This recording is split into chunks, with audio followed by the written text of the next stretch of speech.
আপনি কি কখনো ভেবে দেখেছেন যে অলসতার মতো একটি ছোট্ট জিনিস কিভাবে আমাদের স্বপ্নের গতিকে কমিয়ে দিতে পারে? আজ আমি আপনাকে এমন একটি গল্প বলবো যেখানে একজন অলস ব্যক্তি নিজেকে খুঁজে পায় এবং সেই অলসতার পিছনে লুকিয়ে থাকা শক্তি বুঝতে পারে। একটি শহরে একজন মহান বৌদ্ধ সন্ন্যাসী থাকতেন।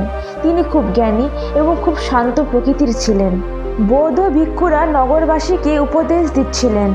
বৌদ্ধ ভিক্ষুরা বলছিলেন যে শব্দের মধ্যে জীবন পরিবর্তন করার ক্ষমতা রয়েছে। আপনার কথার মাধ্যমে জীবন পরিবর্তন করুন। আমরা নিজেদের বা অন্যদের যাই কথা বলি বা যাই বলি না কেন, আমাদের মনোযোগ দেওয়া উচিত। বৌদ্ধ সন্ন্যাসী উপদেশ শেষ করে সেখান থেকে চলে গেলেন। একদিন বৌদ্ধ ভিক্ষু একটি রাস্তা দিয়ে যাচ্ছিলেন। এক যুবক সেই রাস্তা দিয়ে যাচ্ছিল।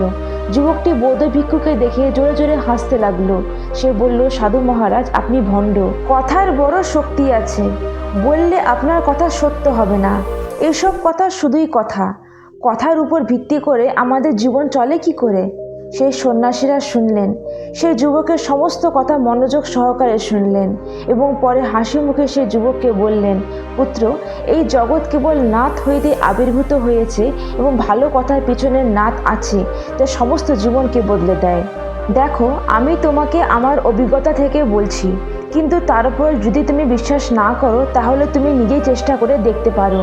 ওই বৌদ্ধ ভিক্ষুর কথা শুনে যুবকটি একটু গভীর হয়ে গেল এবং অনেকক্ষণ ভাবল। তারপর বৌদ্ধ সন্ন্যাসীকে বলল, হে গুরুজি, যদি তাই হয় তাহলে আপনি আমার সাথে আসুন। আমার এক ছোট্ট ভাই আছে যার বয়স 25 বছর এবং আমি জানি না তার কি হয়েছে। প্রায় 3 বছর যাবৎ কিছু করছে না। সারাদিন শুয়ে শুয়ে কিছু না কিছু ভাবছে। তার অবস্থা দেখে আমরা খুবই চিন্তিত। আমার বাবা মা খুব চিন্তিত। আমরা সবাই অনেক চেষ্টা করেছি, অনেক পরিকল্পনা গ্রহণ করেছি, কিন্তু কিছুই হয়নি। আমরা তার সাথে বেশ কয়েকবার কথা বলেছি, এখন পর্যন্ত চেষ্টা করছি, কিন্তু সে আমাদের কোনো কথা শোনে না। সে কি করতে চায় কেউ কিচ্ছু জানে না। আমাদের কথাগুলি তার জীবনে কোনো পরিবর্তন আনতে পারেনি। শব্দ সত্যি জীবন পরিবর্তন করতে পারে? তাহলে আপনি কি আমাকে সাহায্য করবেন? এতে বৌদ্ধ সন্ন্যাসী হাসলেন এবং যুবকের সাথে হাঁটলেন। যুবকটি বৌদ্ধ ভিক্ষুকে একটি মাঠে নিয়ে গেল এবং তার ভাইয়ের দিকে ইশারা করে বলল, গুরুজি, এই আমার ভাই, যে সারা গ্রামে অলসতার জন্য বিখ্যাত।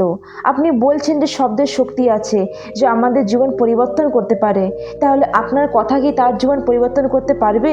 যদি এটা সত্যি হয় তবে আপনি করুন, তার জীবন পরিবর্তন করুন। সেই বৌদ্ধ ভিক্ষুরা যুবকের ভাইয়ের দিকে তাকালেন। সে গাছের নিচে আরামে ঘুমাচ্ছিল।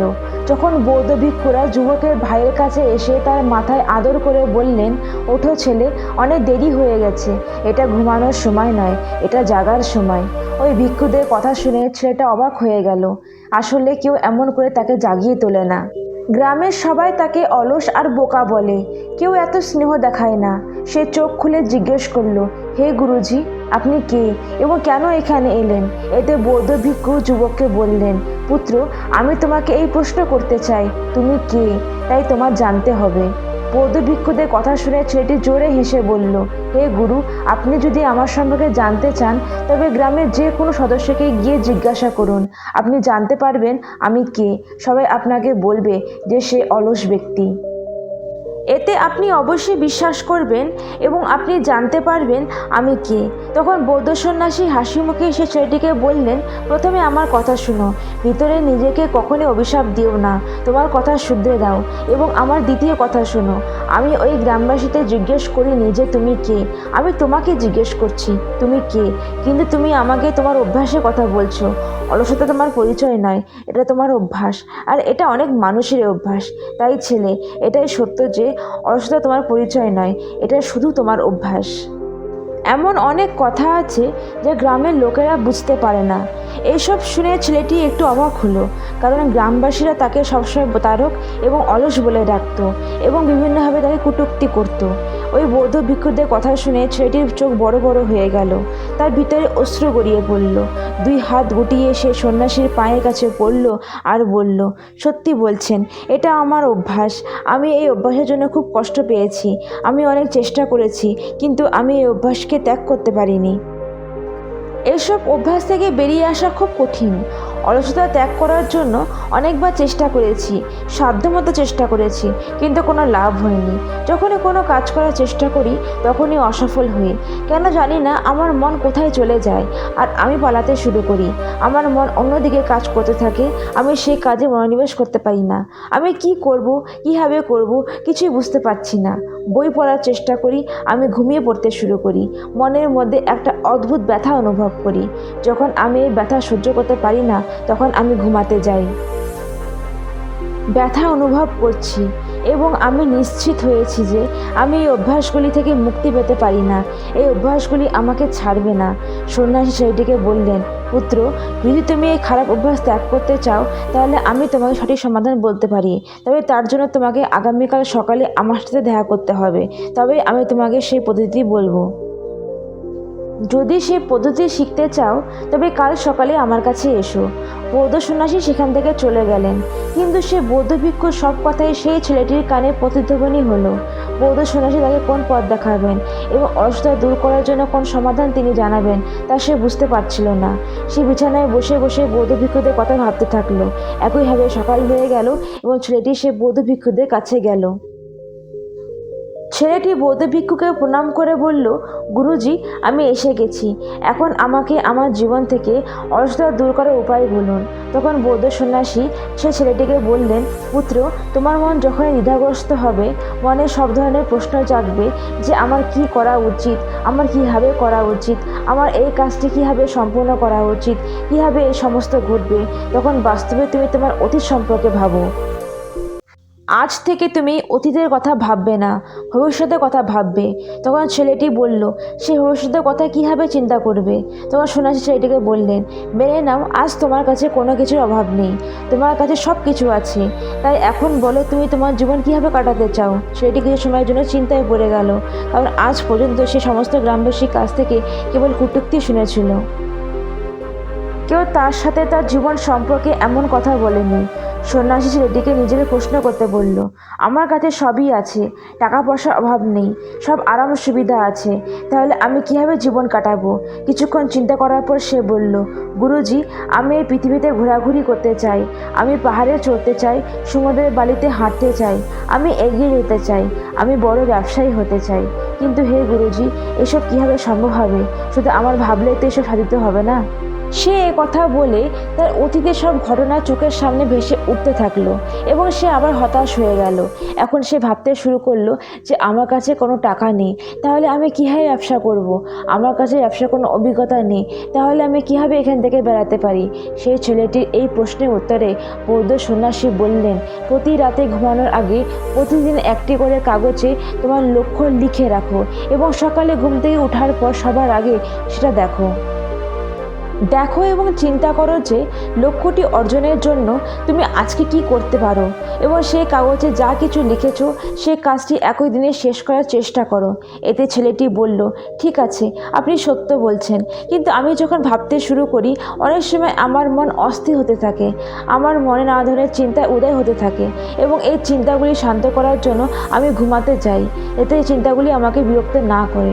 সে ছেলেটি এই সমস্যার সমাধান করতে গিয়ে বৌদ্ধ সন্ন্যাসী তাকে বললেন, ছেলে, মনের ছল ধরো এবং শব্দের সাহায্যে একটি নতুন ভবিষ্যৎ তৈরি করো। তখন ছেলেটি বলল, হে গুরুজি, আপনি কি বলতে চান? আপনি যা বলছেন তা আমি বুঝতে পারছি না।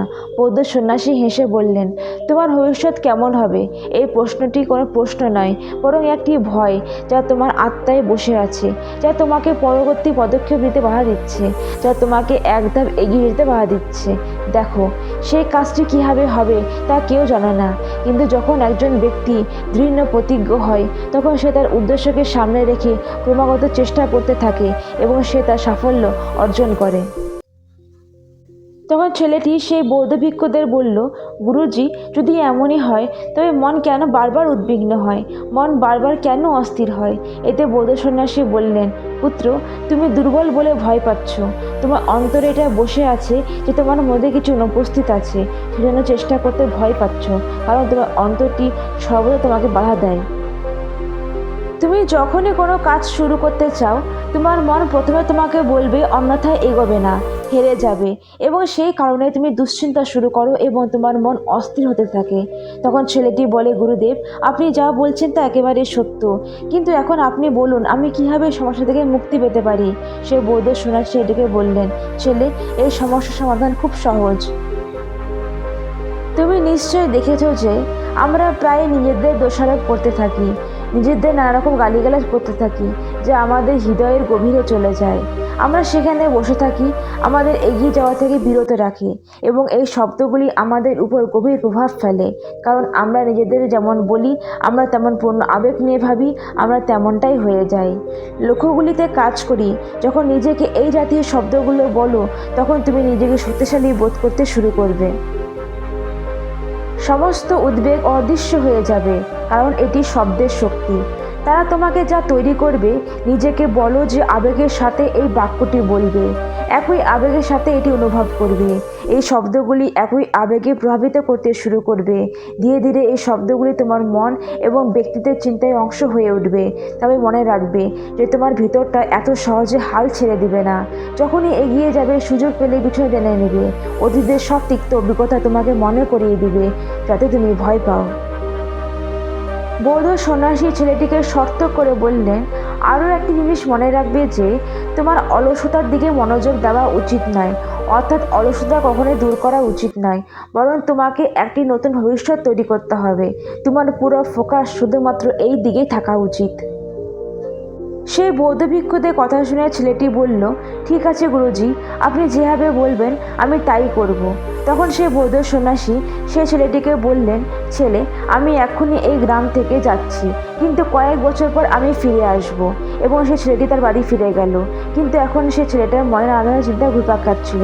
সে ছেলেটা ভাবছিল যে আমি যদি আমার প্রিয় জীবন কাটাতে শুরু করি, আমি যদি পৃথিবীতে ঘোরাঘুরি শুরু করি, আমি যদি আমার পছন্দের কাজ করা শুরু করি।